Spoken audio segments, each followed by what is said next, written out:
גווין סס, שלום. בוקר טוב. בוקר טוב, תודה שבאת להרצות לקורס המנהלים שלנו. תודה לכם שהזמנתם אותי. כמובן. לפני שנתחיל בהרצאה, אני אשמח לשאול אותך מספר שאלות על הספר שחיברת, חיים רק פעם אחת. ברשותך. בשמחה. תספר לי קצת על הרקע לספר.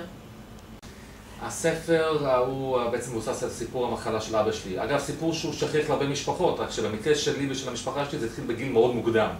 אגב, אני רוצה שנייה לסטות מהשאלה, שמגיעים למיון בישראל, אז בדרך כלל הרופא מטפל ושואל קודם כל מה יש לחולה מבחינת רקע, לדעת איזה תרופות לתת ולא לתת.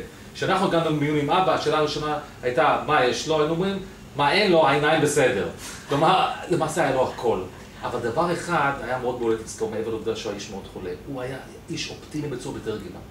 ואת האופטימיות הזאת, הרופאים טוענים לא מעט בזכות זה, הוא שרד במשך 27 שנים מחלות שאנשים אחרים לא שורדים.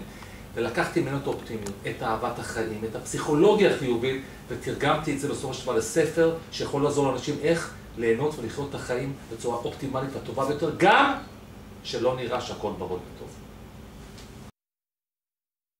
מהן התגובות שאתה מקבל מהקוראים שלך?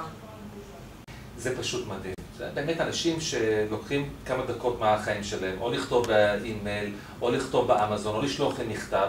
אני חושב שמה שמשותף לכל מה שקראתי וקיבלתי זה באמת אנשים שאמרו סוף סוף ספר פשוט, ספר מעשי, שאפשר לעשות איתו משהו, אפשר לעשות איתו תיקון. וזה בעיניי מדהים, כי זה מה שרציתי גם. לא לכתוב גבוה ולא משהו ארוך מדי.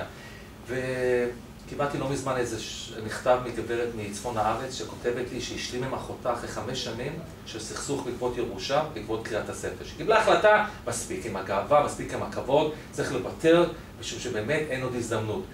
זה סגנון הדברים שאני מקבל, ואותי זה מרגש ומדהים. איך היית מסכם בכמה מילים את הספר? בכמה מילים.